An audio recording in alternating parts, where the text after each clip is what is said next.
الحمد لله رب العالمين والعاقبة للمتقين والصلاة والسلام على سيد الأنبياء والمرسلين وعلى آله وأصحابه أجمعين أما بعد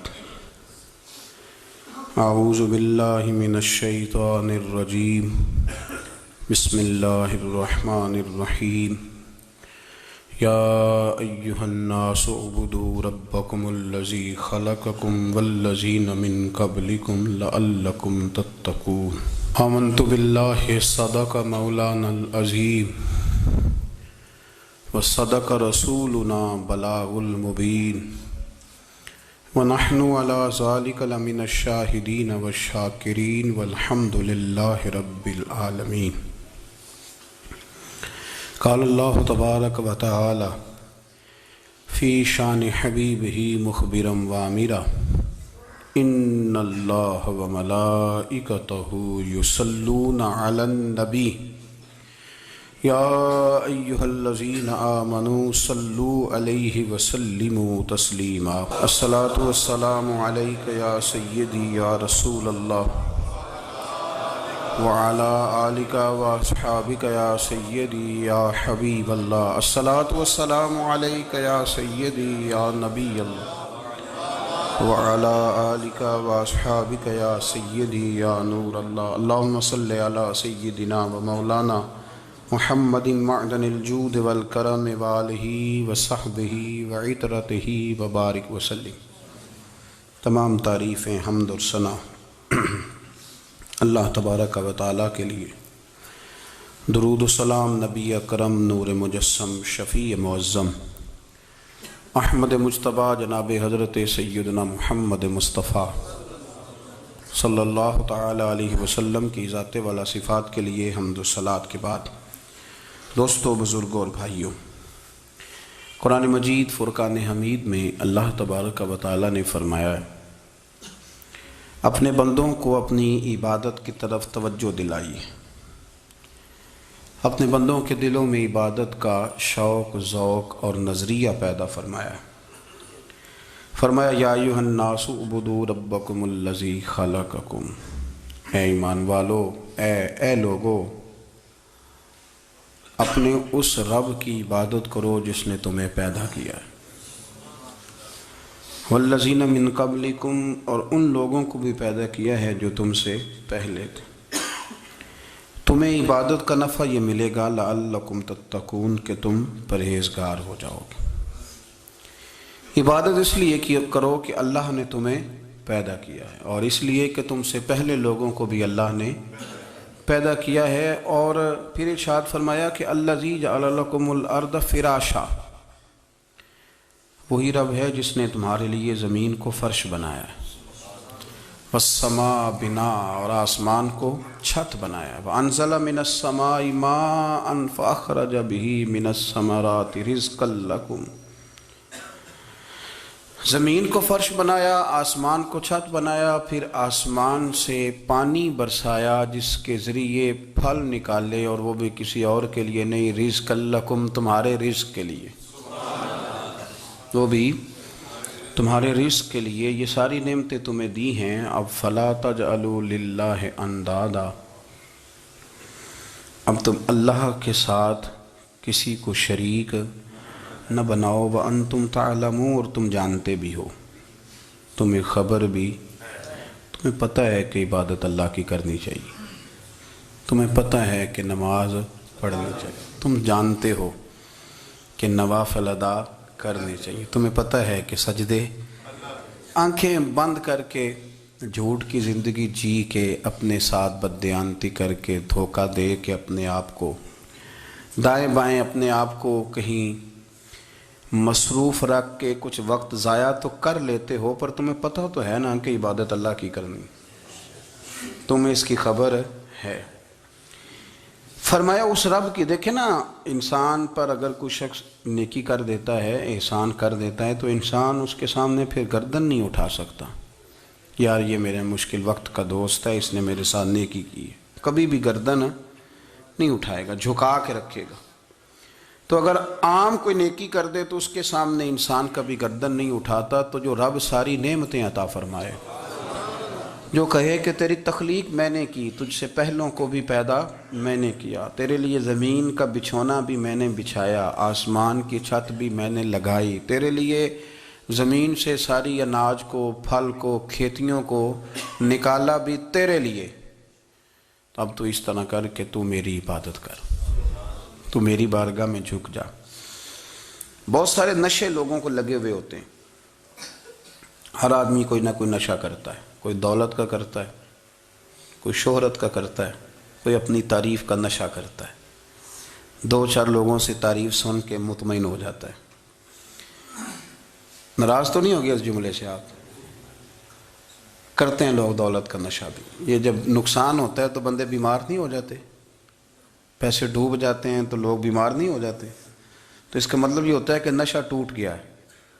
اب بہک ہوئے ہیں نا تھوڑے سے تو کانپتے ہیں، تڑپتے ہیں، پریشان۔ نشہ ہی اسی طرح ہی کرتا ہے نا، نہیں ملتا تو پریشان ہوتا ہے۔ یہ سارے نشے ہیں، مختلف قسم کا نشہ۔ اب مانتے نہیں اس بات کو، تسلیم نہیں کرتے، کیونکہ تسلیم کرنا بڑا مشکل کام ہے، اس کے لیے تو بڑی ساری چیزیں جو ہیں وہ دبوچ کے اور بڑی سارے رستے پھلانگ کے آنا پڑتا ہے، تو بڑا مشکل ہے ماننا، ورنہ کرتے ہیں ہم، ہمارا مزاج ہے۔ یہ گھومنے پھرنے کا، دنیا دیکھنے کا بھی ایک نشہ ہے، یہ بہت ساری باتیں کرنے کا بھی ایک نشہ ہے، گپ شپ کا بھی ایک نشہ ہے۔ دو چار لوگوں کی جب تک پگڑیاں نہ کھول لیں بعض لوگوں کو نیند نہیں آتی۔ یہ غیبت کا، چغلی کا، بددیانتی کا، یہ بھی ایک نشہ ہے۔ اس پر ملا رومی رحمۃ اللہ نے بڑا کلام لکھا ہے، وہ کہتے ہیں مانگ کے کھانے کا بھی نشہ ہے، مانگ کے کھانے کا بھی نشہ ہے۔ وہ کہتے ہیں کہ ایک بھیک مانگنے والی خاتون تھی، تو بادشاہ کے پاس بھیک مانگنے آئی، تو بادشاہ کو پسند آ گئی، اس نے شادی کر لی۔ اب اس کو عادت تھی بھیک مانگ کے کھانے کی، تو وہ کنیزوں سے کہا کرتی تھی کہ فٹافٹ نہ روٹی لے کے آیا کرو، میں 2-3 دفعہ مانگوں تو پھر لایا کرو، کیونکہ ایک نشہ ہے نا، تو میں مانگوں 2-4 دفعہ تو پھر۔ تو انسان بہت سارے نشے کرتا ہے، یہ مانتا نہیں۔ یہ موبائل، یہ فیس بک، یہ سارے نشے ہی ہیں۔ اپنی فوٹو لگا لینا، سارا دن اسی کو دیکھتے رہنا۔ اور بڑے بڑے سیانے بندے جو وزادار ہیں، بڑے وزادار لوگ ہیں، لیکن وہ بھی سنجیدگی کے قائل نہیں، اس طرح کے نشوں کا شکار ہیں۔ یہ سارے نشے ہیں جو ہم نے پال لیے۔ ہمارے صوفیاء، ہمارے بزرگ فرماتے ہیں کہ تم اس طرح کرو، اگر سارے نشوں سے بچنا چاہتے ہو تو سجدے کا نشہ شروع کرو، سجدے کا نشہ شروع کرو۔ یہ نا اقبال کہتے ہیں، ہو عطار ہو، رومی ہو، رازی، آپ بات کو سمجھیں، عطار ہو، رومی ہو، رازی ہو، غزالی ہو، کچھ ہاتھ نہیں آتا بے آہ سحر گاہی۔ کہتے ہیں بہت بڑا صوفی ہو جیسے فرید الدین عطار تھے، بہت بڑا تصوف کا امام ہو جیسے امام غزالی تھے، بہت بڑا تفسیر کا استاد ہو جیسے امام رازی ہو، عطار ہو، رومی ہو، رازی ہو، غزالی ہو، پر کچھ ہاتھ نہیں آتا بے آہ سحر گاہی۔ اگر سویرے اٹھ کے روتا نہیں نا اللہ کی بارگاہ میں، اگر تہجد نہیں نہ پڑھتا تو کچھ ہاتھ نہیں آتا بے آہ سحر گاہی، پھر اس کو کوئی چیز نصیب۔ میری بات کی سمجھ آ رہی ہے آپ حضرات؟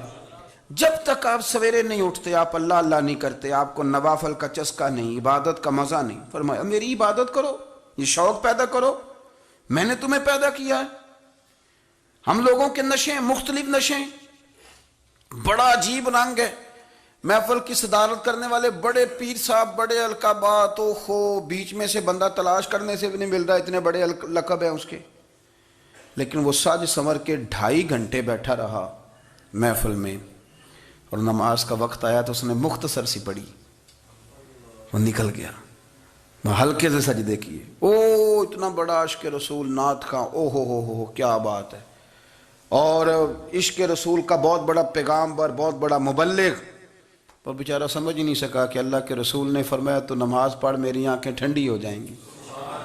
تو یہ نشے کے عادی تو ہیں پر حقیقت کے قائل نہیں ہیں۔ یہ بس ٹھیک ہے، خوابوں کی دنیا میں لوگ زندہ ہیں، پر جن کو یہ جو نشہ تھا نا عبادت کا، یہ میرے رسول پاک کی چاہت ہے، یہ میرے نبی کریم علیہ السلام کی، آپ دیکھیں نا حضور مہینوں مہینوں جا کے غار حرا میں بیٹھتے تھے. کیا وہاں تبلیغ کرتے تھے؟ کوئی کتاب لکھتے تھے؟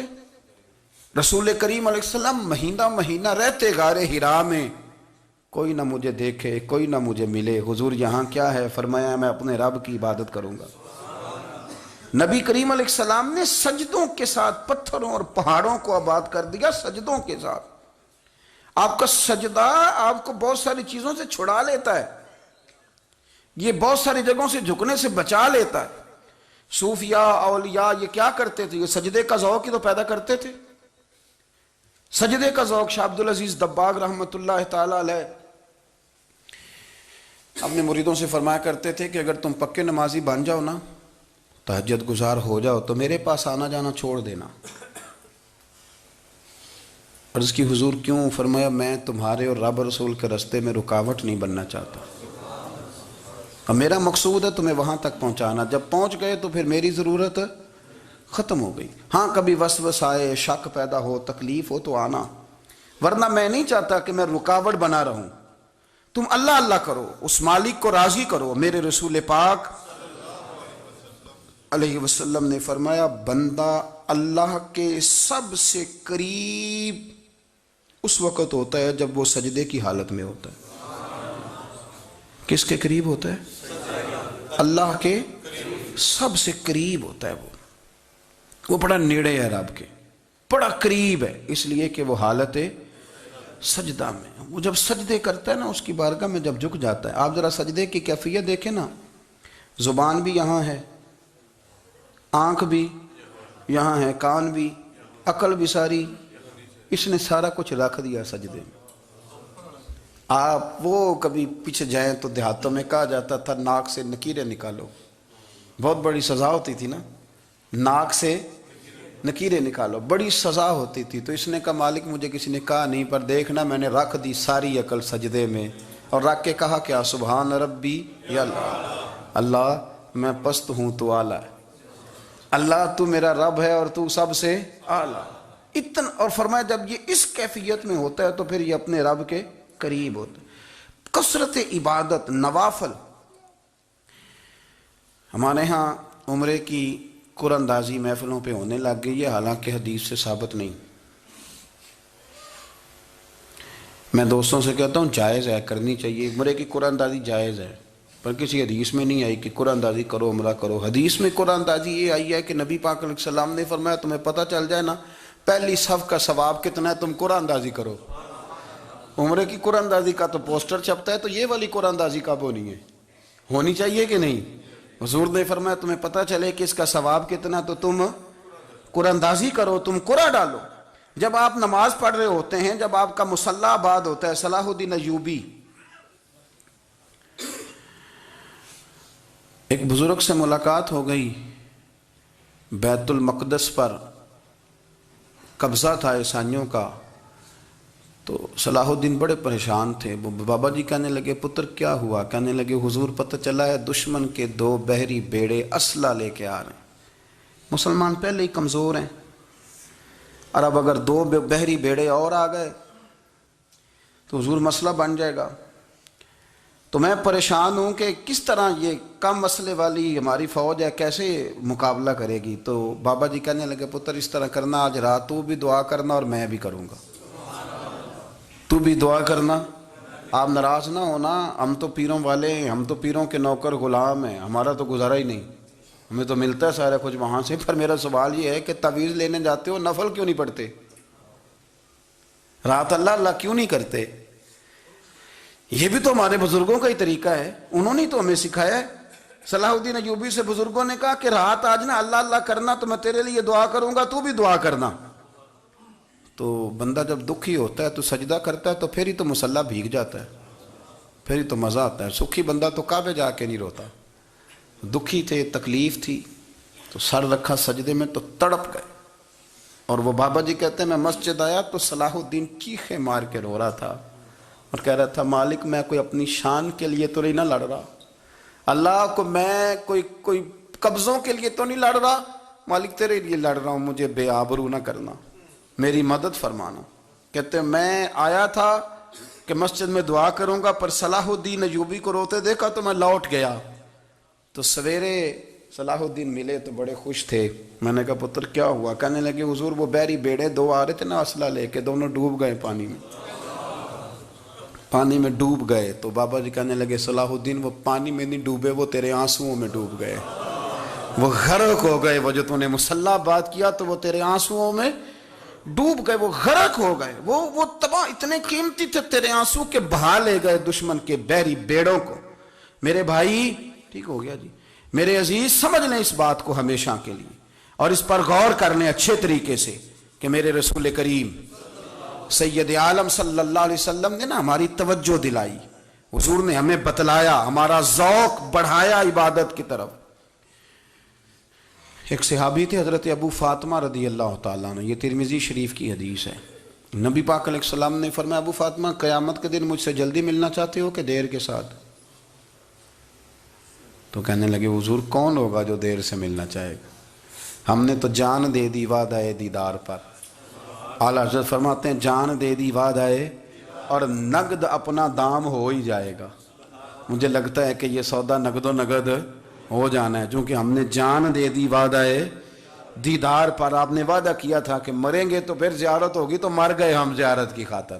جان دے دی وعدہ دیدار پر تو نقد اپنا دام ہو ہی جائے گا۔ اے رضا ہر کام کا ایک وقت ہے، دل کو بھی آرام ہو ہی جائے گا۔ تو حضرت ابو فاطمہ رضی اللہ تعالیٰ عنہ سے نبی پاک صلی اللہ علیہ وسلم نے فرمایا جلدی ملنا چاہتے ہو کہ دیر سے؟ عرض کی حضور فٹافٹ ملنا ہے، میں نے قیامت کے دن آپ سے جلدی ملنا ہے۔ تو نبی پاک علیہ السلام نے فرمایا پھر اس طرح کرنا، دنیا میں رہ کے سجدے زیادہ کرنا، پھر سجدے زیادہ کرنا، قیامت میں ملاقات جلدی ہو جائے گی، قرب ملے گا تمہیں۔ اپنے بچوں کے اندر دیکھیں نا، ہم شوق پیدا کرتے ہیں، ہمیں صحیح لفظ نہیں بولنے آتے پر ہم بچوں میں شوق پیدا کرتے ہیں کہ پتر ڈاکٹر بن جائے گا تو بڑا نفع کرے گا، تو لوگوں کی خدمت کرے گا، ملک و ملت کی خدمت کرے گا، تیرے ابا کا نام روشن ہوگا، تیرے دادا کی تعریفیں ہوں گی۔ ہم یہ ذوق پیدا کرتے ہیں، ہم اپنے نوجوانوں کے اندر یہ فکر پیدا کرتے ہیں، انہیں ہم سمجھاتے ہیں کہ میاں جب تم پڑھو گے، محنت کرو گے تو فلاں آدمی کی طرح تمہارا نام ہوگا۔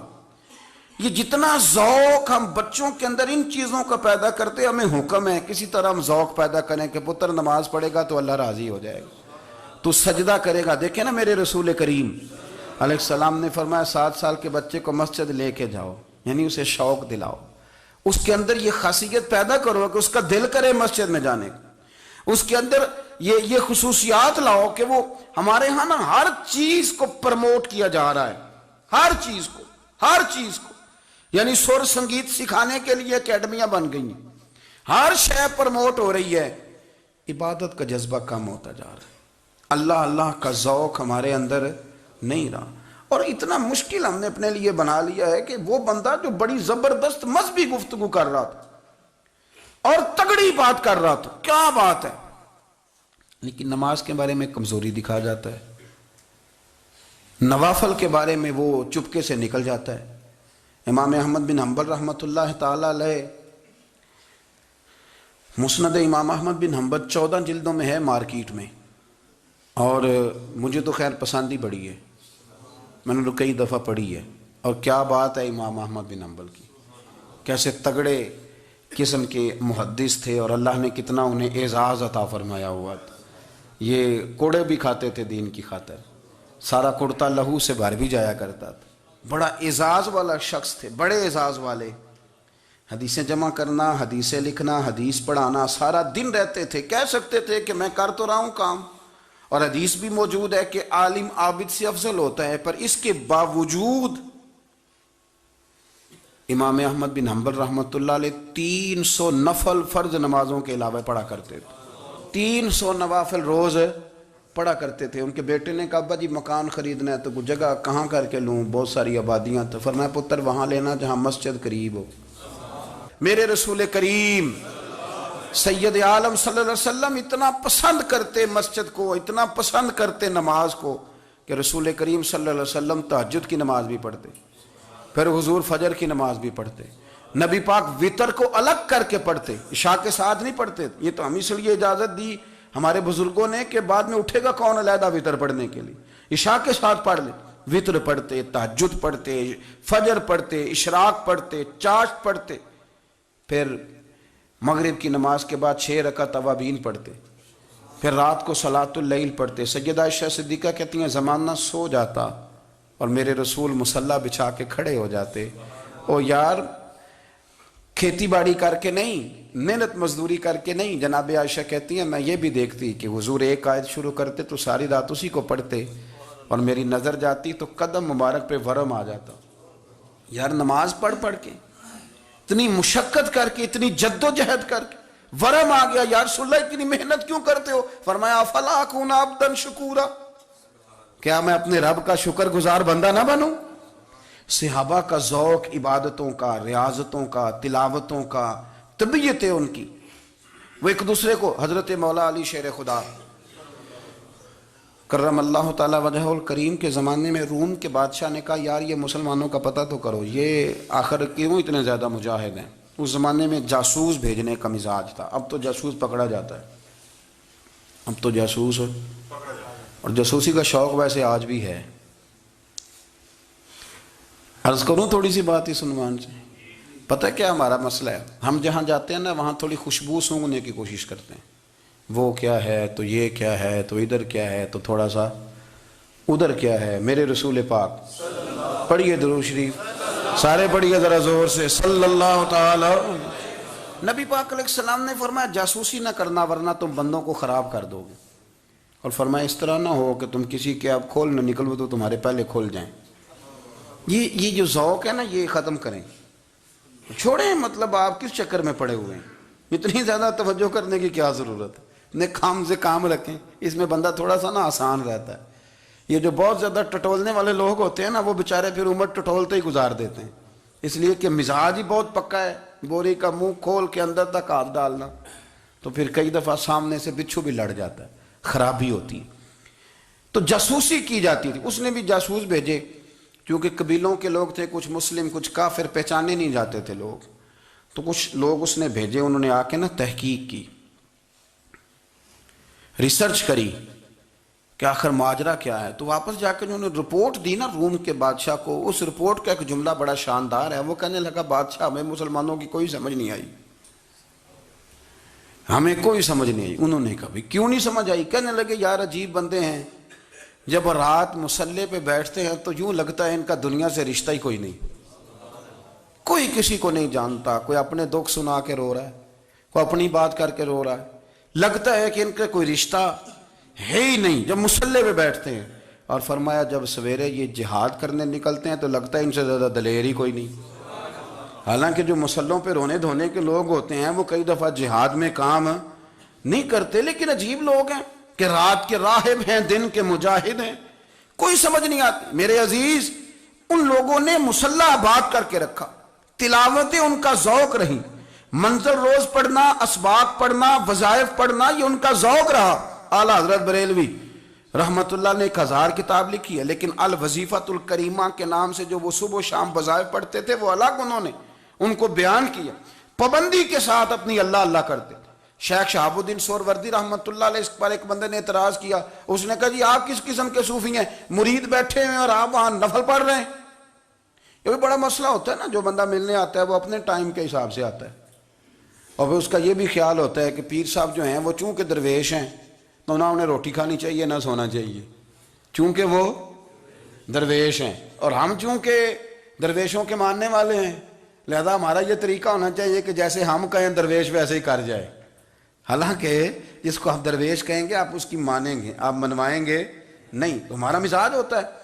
شیخ شہاب الدین پر لوگوں نے اعتراض کی، حضور لوگ ملنے آئے ہیں، زیارت کرنے آئے ہیں، یہ بندے دعا کرانے آئے ہیں، اللہ اللہ کرانے آئے اور آپ نفل پڑھ رہے ہیں، کیا جملہ ہے، کیا حسن ہے، کیا خوبصورتی ہے۔ فرمانے لگے رب رسول سے مانگنے کے لیے مصلی بچھایا ہے، اگر وہاں سے مانگوں گا نہیں تو تمہیں دوں گا کیا؟ پہلے مجھے کچھ لے تو لینے دو، اگر میرے پلے کچھ ہے ہوگی تو آگے دوں گا نا، تو میں مانگنے گیا تھا کہ یا اللہ دے تیرے بندے لینے آئے ہیں، دے تو میں کچھ لوں گا تو آگے دوں گا نا۔ لیکن ہمارا یہ سٹیٹس، یہ مزاج، یہ شعور نہیں ہے، گپیں، کہانیاں، داستانیں، گفتگو، خطابت، واز، کیا بات، لیکن اگر کچھ کرنے کا کام ہو تو وہ نہیں ہم سے ہوتا۔ میرے نبی کریم علیہ الصلوۃ والسلام نے مصلی سے دل لگانے کا درس دیا، حضور نے توجہ دلائی، صحابہ اس ذوق کے حامل لوگ تھے، وہ کوشش کرتے تھے۔ جناب صدیق اکبر رضی اللہ تعالیٰ عنہ کا عبادت کا مزاج ہمیشہ قائم رہا۔ حضرت عمر فاروق ساری رات اللہ کے حضور کھڑے رہے۔ حضرت عثمان غنی رضی اللہ تعالیٰ عنہ عشاء کی نماز پڑھ کے 2 رکعتوں کی نیت باندھتے تھے، 15 سپارے پہلی رکعت میں پڑھ دیتے تھے اور 15 سپارے قرآن مجید کے دوسری رکعت میں پڑھ دیتے تھے۔ آپ نے نا حضرت عمر فاروق کے وصال کے بعد ان کی ایک بیوہ سے نکاح کیا، حضرت عثمان غنی نے نکاح کیا۔ وہ خاتون آپ کے نکاح میں آئیں تو عرض کرنے لگی، امیر المومنین میرے لیے اعزاز تو بہت ہے کہ میں امیر المومنین کی بیوہ تھی تو امیر المومنین کی منکوحہ ہو گئی ہوں، لیکن حضور نہ تو میں جوان ہوں کہ میرے اندر رغبت ہوتی اور نہ میں اب اس قابل ہوں کہ کوئی خدمت کر سکوں، میرے ساتھ نکاح کی وجہ کیا بنی؟ تو عثمان غنی رو پڑے، فرمانے لگے میں نے عمر فاروق کو مسجد میں اپنے رب سے ڈرتے ہوئے دیکھا ہے، میں نے اسے روتے ہوئے دیکھا ہے، عدل کرتے دیکھا ہے، انصاف کرتے دیکھا ہے، امت کی خیر خواہی کرتے دیکھا۔ تمہارے ساتھ نکاح اس لیے کیا ہے کہ تم مجھے یہ بتاؤ کہ عمر فاروق گھر کے اندر اپنے رب کو کیسے راضی کرتے تھے، گھر کے اندر کیسے راضی کرتے تھے، وہ طریقے بتلاؤ، تم بتاتی جانا اور میں بھی اسی طرح گھر میں عبادت کروں۔ میرے رسول کریم علیہ الصلوۃ والسلام نے ارشاد فرمایا، حضور فرمانے لگے جس گھر میں اللہ کا ذکر ہوتا ہے وہ گھر زندوں کا ہے، اور جس گھر میں رب کریم کا ذکر نہیں ہوتا وہ گھر زندوں کا نہیں ہے۔ گھر نا ہم نا کتابوں میں پڑھتے ہیں کہ ایک بزرگ کہتے ہیں، حضرت فضیل بن عیاض کہتے ہیں کہ میں ایک گلی سے گزر رہا تھا تو گھر کے اندر کسی قاری صاحب نے قرآن کی آیت پڑھ دی، وَلِمَنْ خَافَ مَقَامَ رَبِّهِ جَنَّتَانِ، میں میرے کانوں سے ٹکرائی تو اللہ نے میری کایا ہی پلٹ دی، میں توبہ کر گیا۔ اب گھر کے اندر سے آواز آئے تو صحیح نہ تلاوت کی، پر اندر سے آواز آتی نہیں، یا ڈیک بجنے کی آواز آتی ہے، یا ٹی وی چلنے کی آواز آتی ہے، یا دھوم مچانے کی آواز آتی ہے۔ عبادت کا وہ جو خاص شوق تھا، وہ جو حسن تھا، وہ جو توانائی تھی، وہ جو بات تھی۔ ایک جگہ پہ ہم بیٹھے تھے تو وہاں ایک صاحب آئے اور انہوں نے آتے ہی کہا کہ مہربانی کریں ذرا مجھے مصلی دے دیں، میرے نہ کچھ نفل رہ گئے۔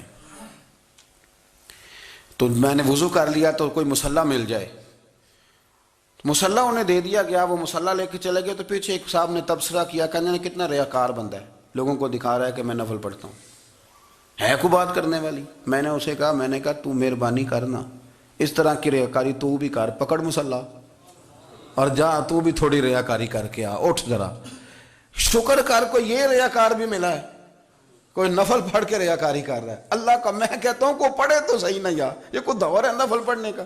اس میں تو لوگوں کا مزاج ہی نہیں، طبیعت ہی نہیں۔ میں نے کہا چل مہربانی کر، یہ لے مصلی اور تو بھی جا تھوڑی سی یا کر یا ریاکاری کرو تو صحیح نا، مزاج ہی نہیں، ذوق۔ جمعے کی نماز پڑھ کے یوں دنیا بھاگتی ہے، او ہو پتہ نہیں کون سی پیچھے آگ تھی جو بجھائی جائے گی، اور آج تک لوگ مسئلہ پوچھ رہے ہیں کہ جمعے کی بعد والی سنتیں کتنی ہوتی ہیں۔ میں نے کہا کتنے سال ہو گئے جمعہ پڑھتے، کتنے سال ہو گئے، ابھی تک سنتوں کا نہیں پتہ، ابھی تک نے علم کے پہلے کتنی رکھتے ہیں اور بعد میں کتنی رکھتے ہیں۔ فجر کی سنتیں کب پڑھنی چاہیے، سنو فجر کی سنتوں کے بارے میں۔ میرے رسول کریم سید عالم صلی اللہ تعالی علیہ وسلم سے ایک صحابی نے پوچھا تھا، حضور میری فجر کی سنتیں رہ گئیں یا رہ جاتی ہیں تو حکم کیا ہے؟ کیا انداز ہے حضور کا، بخاری مسلم کے لفظ سنو۔ حضور سید عالم صلی اللہ علیہ وسلم فرمانے لگے، اس نے کیا پوچھا تھا، حضور جواب کیا دیتے؟ فرمایا فجر کی سنتیں کبھی نہ چھوڑنا، فجر کی پہلی 2 سنتیں کبھی نہ چھوڑنا۔ یا رسول اللہ صلی اللہ تعالی علیہ وسلم میری رہ گئی ہیں، رہ جاتی ہیں۔ فرمایا فجر کی 2 سنتیں نہ چھوڑنا، فرمایا فجر کی پہلی 2 سنتیں مجھے دنیا اور دنیا کے اندر جو کچھ ہے وہ سب سے زیادہ پیاری ہے۔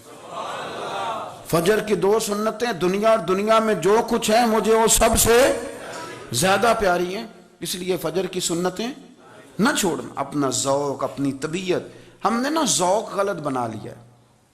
اگر 20 بندے کہہ بھی دیں گے تو نے بڑی شاندار تلاوت کیا تو کیا اس سے بنے گا؟ 100 بندہ کہہ بھی دے تیری کیا بات ہے، کیا بات ہے نعت خاں کی، کیا بات ہے علامہ صاحب کی، پیر صاحب کی، پیر مہر علی شاہ صاحب رحمت اللہ علیہ۔ آپ تشریف فرما تھے تو آپ کے ایک ہی بیٹے بابو جی جن کو کہا جاتا ہے، جس دن صاحبزادے پیدا ہوئے تو خادم نہ وہاں سے نکلا.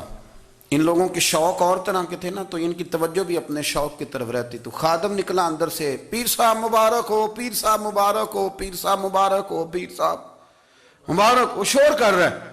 تو پیر صاحب کو وجد ہو گیا، اللہ اکبر اللہ اکبر اللہ. او کیا ہوا، کس بات کی مبارک دے رہے ہو؟ عرض کی حضور اللہ نے بیٹا دیا ہے.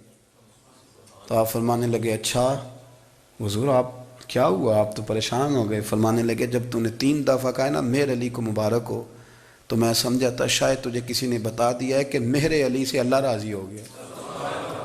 میں سمجھا تھا کہ شاید تو یہ خبر لے کے آیا ہے کہ کسی نے بتایا ہے کہ مجھے آج خبر ملی ہے کہ مہر علی سے رب اچھا پتر ہوا ہے. الحمدللہ اللہ کا شکر ہے.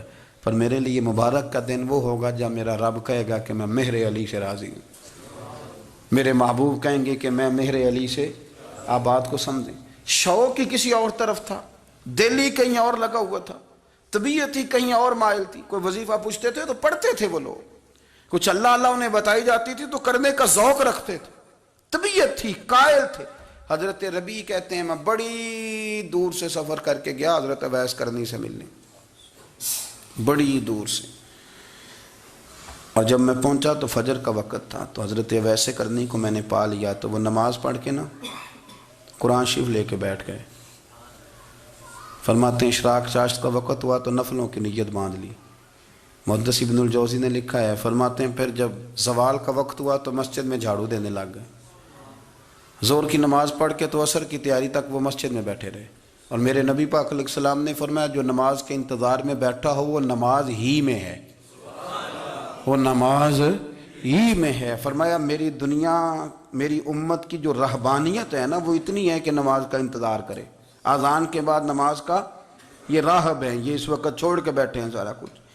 فرماتے ہیں عصر تک انہوں نے اللہ اللہ کی، پھر مغرب تک کی، عشاء کی نماز ہوئی تو نماز پڑھی تو وہ تھک گئے. اب مجھے وہ فارغ ہوں مصلی چھوڑے تو میں ملاقات کروں نا. یہ آپ حیران نہ ہو کہ اتنی دیر بندہ کیسے اللہ اللہ کر. ہم نے کی نہیں نا اس لیے ہم پریشان ہیں.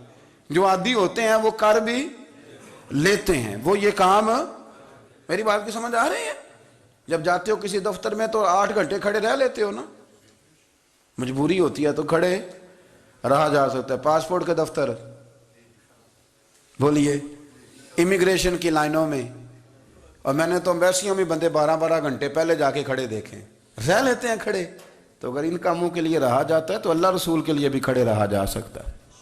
تو فرمانے لگے کہ جب عشاء کی نماز کے بعد آخر انسان تھے، تھک گئے، نیند کا غلبہ ہوا تو تھوڑی ایسے آنکھ بند ہوئی تو کھلی تو رونے لگے.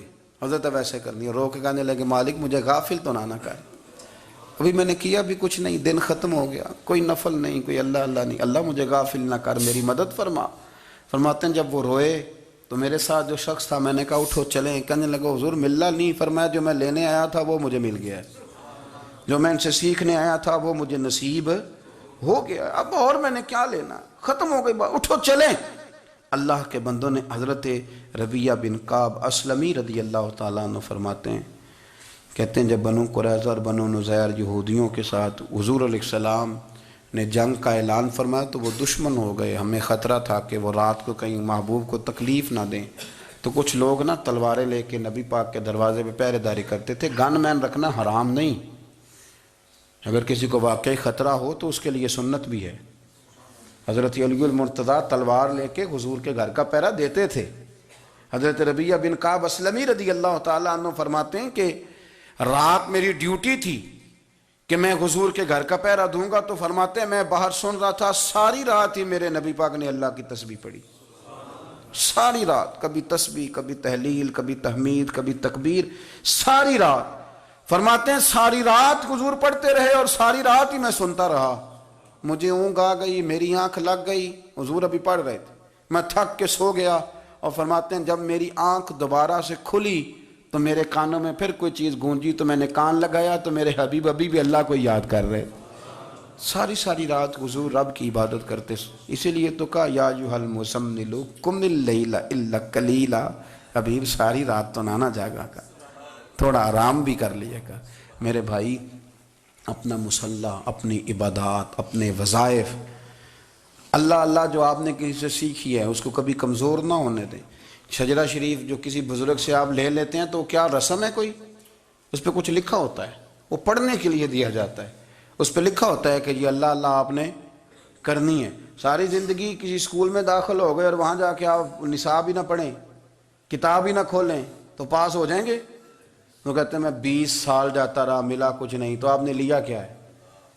ایک اتنی سی کتاب تھی، اس کو تو کھول کے آپ دیکھ نہیں سکے، اس کے وظائف تک تو رسائی نہ ہوئی.